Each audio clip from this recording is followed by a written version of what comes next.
Graça e paz da parte do Senhor Jesus a todos aqui presentes nessa noite, que a bênção de Deus esteja sobre cada um de nós.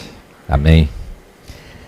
O texto dessa noite se encontra no Evangelho de Lucas, capítulo 5, lendo a partir do versículo 14, a segunda parte do versículo 14 do capítulo 5 do Evangelho de Marcos.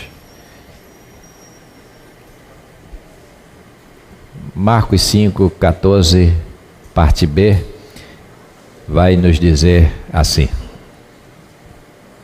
Então saiu o povo para ver o que sucedera. Indo ter com Jesus, viram o endemoniado, o que tivera a legião, assentado, vestido em perfeito juízo, e temeram. Os que haviam presenciado os fatos contaram-lhes o que acontecera ao endemoniado e acerca dos porcos, e entraram a rogar-lhe que se retirasse da terra deles. Ao entrar Jesus no barco, suplicava-lhe o que fora endemoniado, que o deixasse estar com ele. Jesus, porém, não lhe permitiu, mas ordenou-lhe: Vai para a tua casa, para os teus, anuncia-lhes tudo o que o Senhor te fez, e como teve compaixão de ti. Então ele foi e começou a proclamar em Decápolis tudo o que Jesus lhe fizera, e todos se admiravam.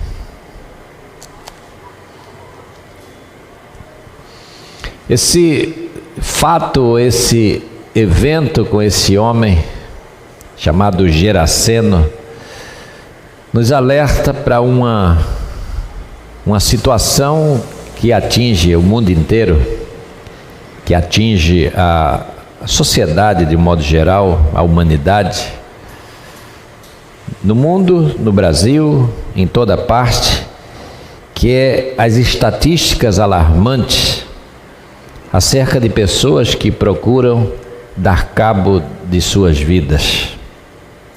Aumenta a cada dia o número de pessoas que buscam a solução para os seus problemas, dando cabo da própria vida. São, no mundo, em dados de 2018, 800 mil pessoas no mundo inteiro, por ano, que cometem suicídio, contra 470 mil que são assassinadas, ou seja, muito maior é o número de suicídios do que o número de assassinatos. E as alegações para esse tipo de atitude, para essa ação do suicídio, elas são as mais variadas. Pessoas que não encontram solução para os seus problemas, por transtornos mentais, relacionais, situações causadas às vezes pela perda de alguém, pela perda de um grande amor, pela perda de um ente querido, por desemprego, por alcoolismo. Vícios de todo tipo deixam o ser humano incapaz de prosseguir na vida, de achar que ele pode continuar, que ele pode caminhar. Há um centro chamado Centro de Valorização da Vida, o CVV, que é algo relativamente novo, que recebe ligações, está aberto a receber ligações para prevenção do suicídio. Se passa a um número, esse número é o 188, que a pessoa pode ligar e receber uma palavra, receber um aconselhamento, receber uma orientação dada por pessoas preparadas para isso, por profissionais E isso passou a acontecer a partir do ano passado, por meio de um convênio firmado com o Ministério da Saúde, porque no Brasil o número de suicídios chega a um total muito grande de 12 mil mortes por suicídio por ano, ou seja, a cada 40 minutos uma pessoa se suicida. E do ano passado para cá, de 2018, de julho até agora, mais de 2,5 milhões de pessoas ligaram para esse centro de valorização da vida.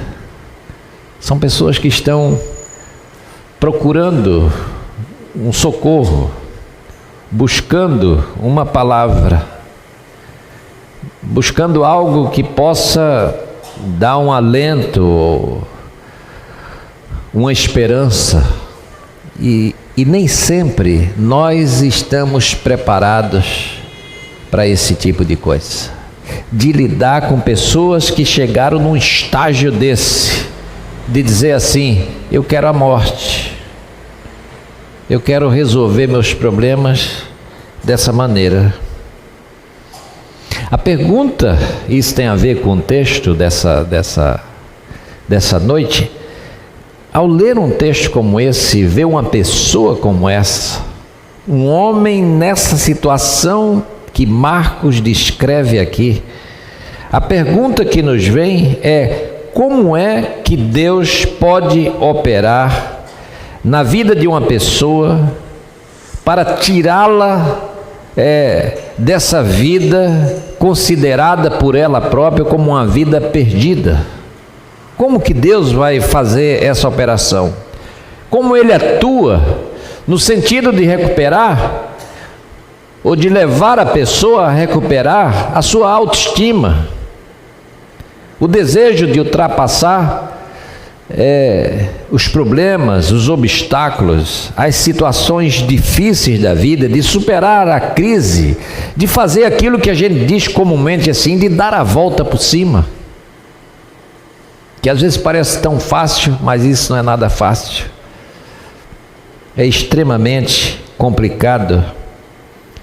E é aqui que nós encontramos, ao fazer essas perguntas, nós encontramos o poder do Evangelho, o poder transformador da palavra de Deus, palavra que reconstrói vidas, palavra que traz ânimo, palavra que reanima e levanta o ser humano caído, que se encontra prostrado em meio aos seus problemas e às suas desilusões. A palavra de Deus, ela tem esse poder. E Marcos nos dá um exemplo. Olhe para esse homem chamado de Geraseno, esse homem dessa cidade de Gerasa, um lugar distante, longínquo em Israel. E nós encontramos Marcos falando sobre essa pessoa. Se você ler o texto paralelo em Mateus, Mateus vai dizer assim: eram 2 homens nessa situação, eram 2 pessoas. Mas Marcos diz: era um homem que estava ali nessa situação, ao lado de um campo de túmulos, uma espécie de um cemitério, num caminho esmo, num caminho abandonado, perigoso, um lugar que as pessoas evitavam passar. Jesus passa por ali, mas aquela estrada estava vazia, porque era uma estrada perigosa. As pessoas que moravam por ali, ou as poucas pessoas que moravam por ali, diziam que aquela era uma região inóspita, uma região desértica. E aquele habitante, aquele homem, ele era conhecido por ali, mas era considerado por aquela gente como um louco, um homem perturbado por maus espíritos, um homem abandonado por todos, cuja morada era aqueles túmulos, cuja morada eram aquelas grutas ali de onde se depositavam as pessoas mortas. Dormia nesses sepulcros, e diz o texto, se você ler desde o início do capítulo 5 do Evangelho de Marcos, vai dizer que ele era um homem que, apesar de toda a situação, ele tinha uma força descomunal. Rejeitado, mas nessa situação, o texto diz que ele abordava as pessoas, mas ele não atacava ninguém. Não era um homem que tinha uma ação contra as pessoas. Era um homem que tinha uma ação única e exclusivamente contra si mesmo.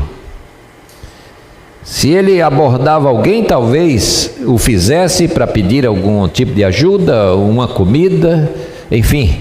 Afinal de contas, ele estava num lugar esmo, mas era uma pessoa despossuída.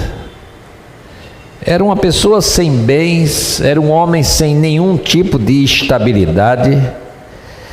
E pior, era alguém considerado um incômodo. Era um incômodo para quem passava por ali. Tinham medo dele sem que ele fizesse mal às pessoas. Havia gente que fazia mal, havia assaltantes, havia gente perigosa. Mas, segundo o relato de Marcos ou dos sinóticos, não era esse o caso daquele homem. Mas era um incômodo porque era um péssimo cartão de visitas para aqueles que resolviam se arriscar naquelas estradas. Aquele lugar era o que a gente pode chamar de a faixa de Gaza do abandono. A faixa de Gaza de onde todos procuravam fugir.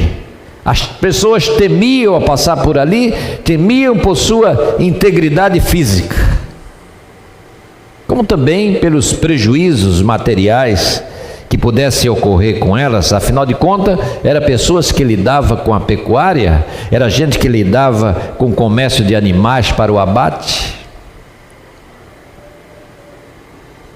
Mas o Marcos faz questão de frisar: se aquele homem feria a alguém, ele feria a si próprio.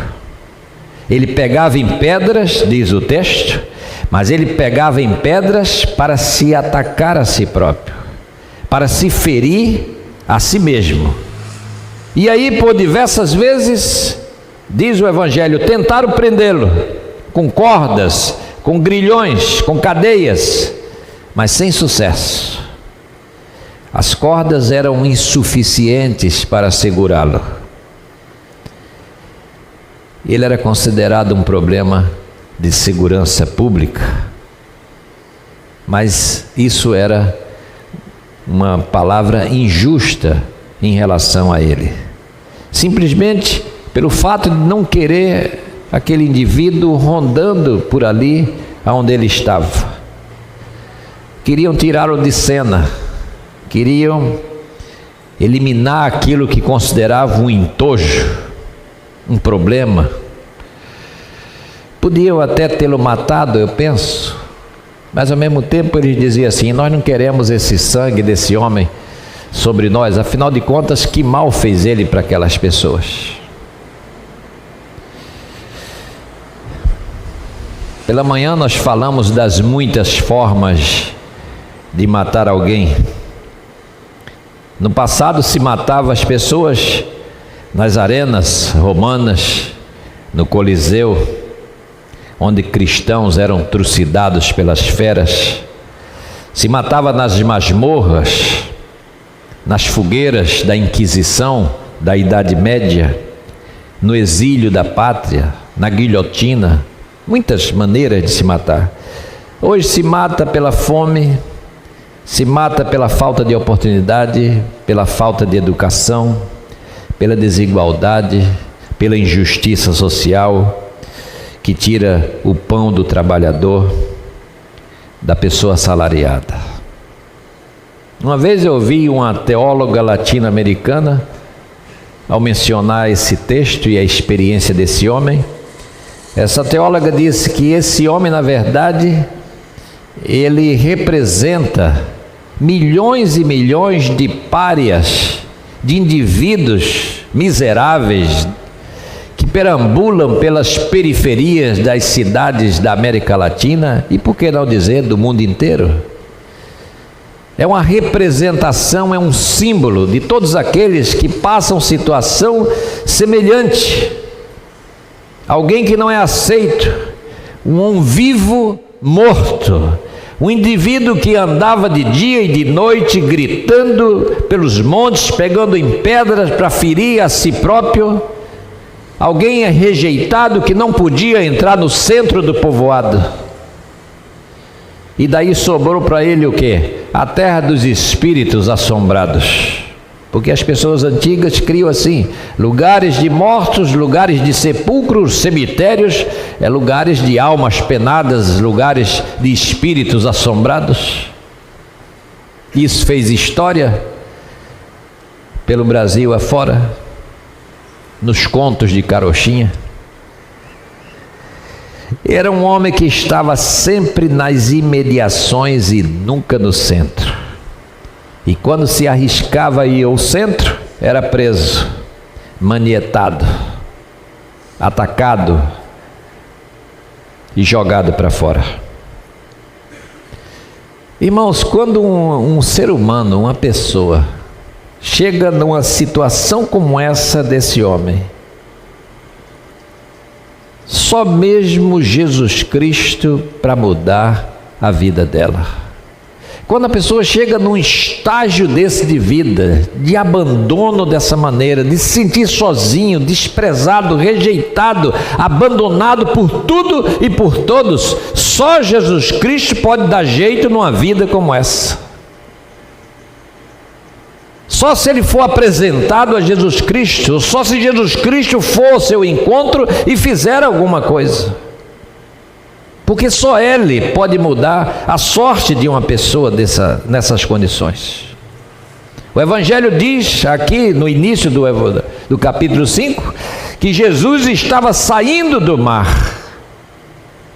Ele sai do mar, onde ele havia acalmado uma tempestade, onde ele havia operado um grande milagre. E agora ele se depara com aquele homem, um homem que não tem nome.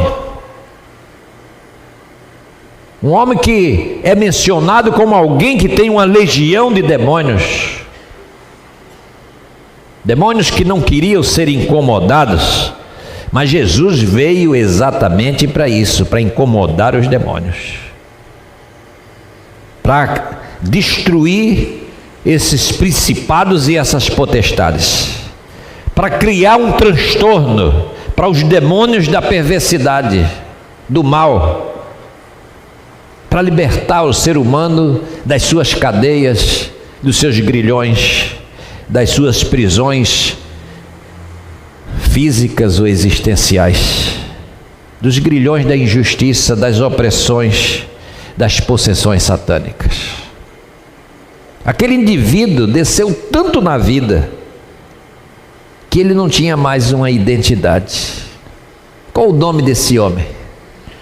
Nunca foi mencionado. É um homem sem nome.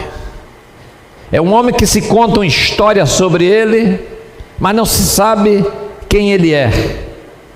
Ou seja, na verdade é um ser humano desumanizado. Alguém que perdeu a identidade de dizer assim: eu sou um ser humano. Eu lembro de Gustavo Gutierrez, um grande teólogo latino-americano. Ele vai dizer assim: olha, o trabalho de evangelização na América Latina, nessas periferias do mundo, esse trabalho deve começar por meio da humanização do ser humano, que depois de ter perdido tudo, precisa se sentir novamente como uma pessoa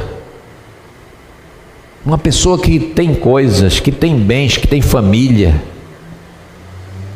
Uma pessoa que possa dizer assim: eu tenho isso.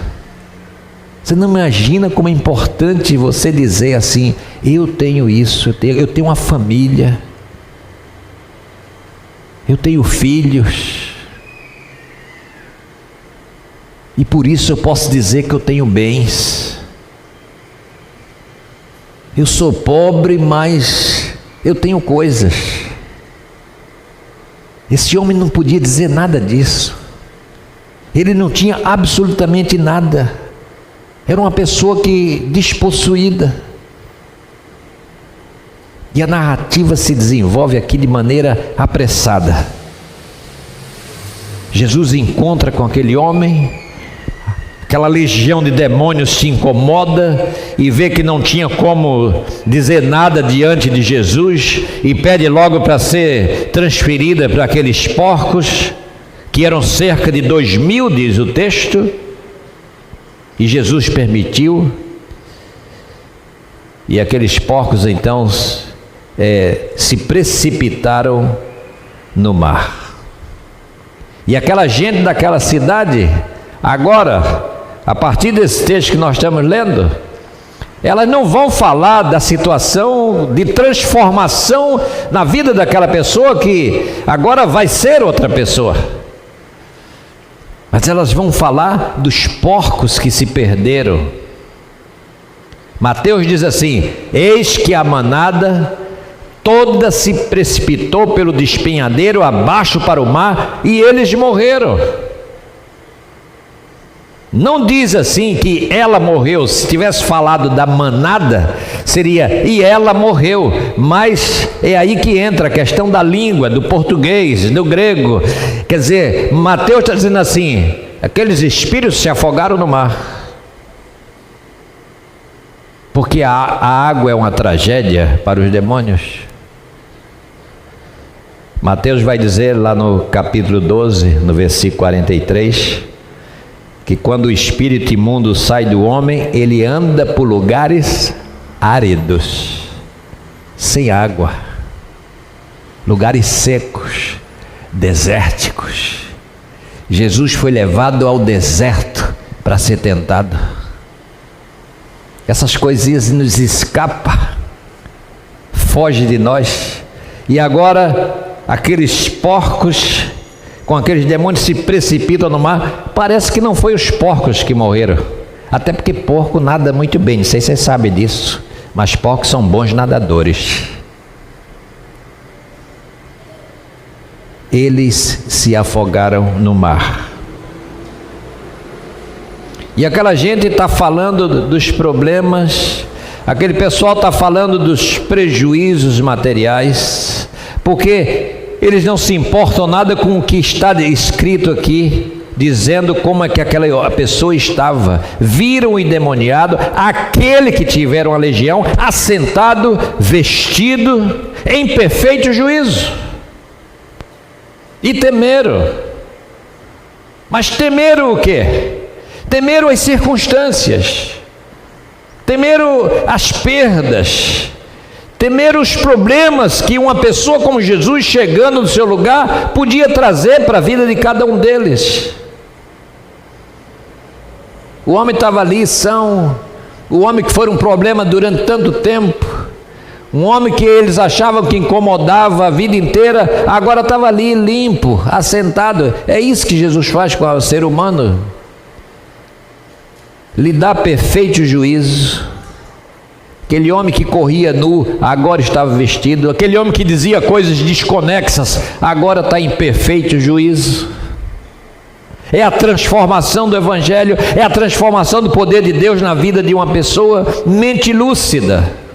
Mas isso não disse nada para aquelas pessoas. Eles temeram pela sua sociedade, pelos seus negócios, e oraram assim: Jesus, sai da nossa cidade, sai daqui desse lugar.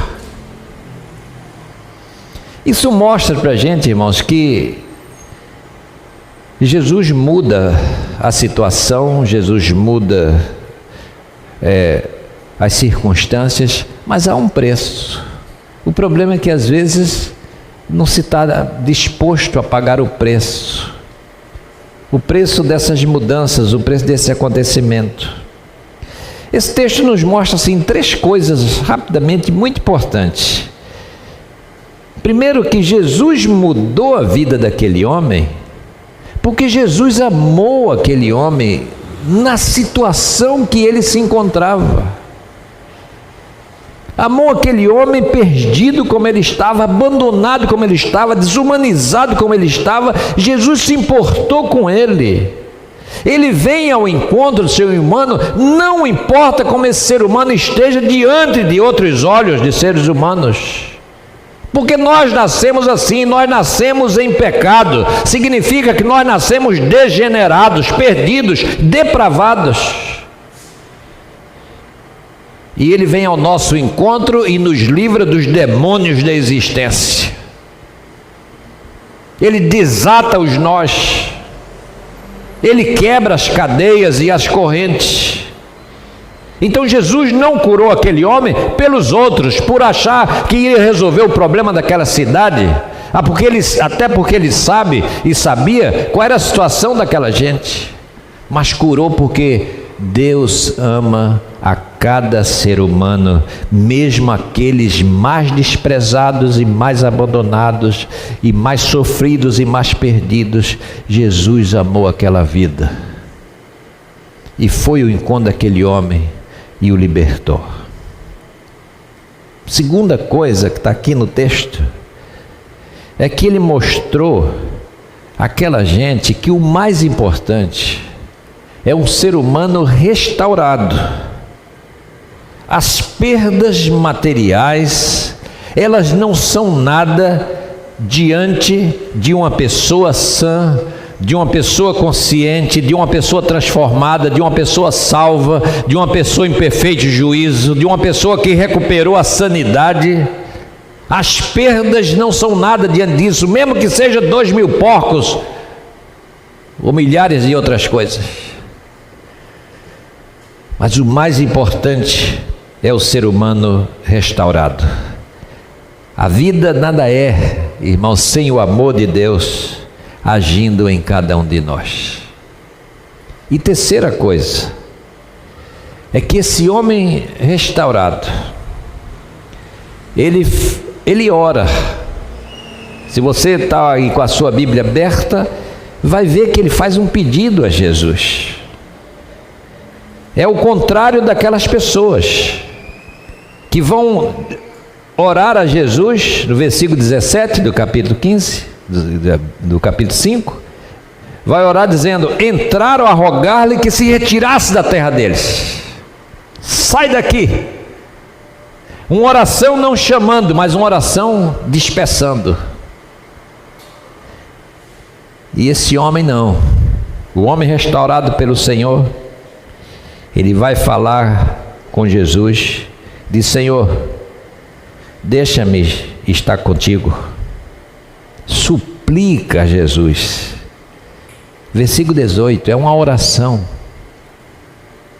O homem doido, o homem perdido, agora suplica a Jesus, porque ele não está mais assim. Eu quero estar contigo.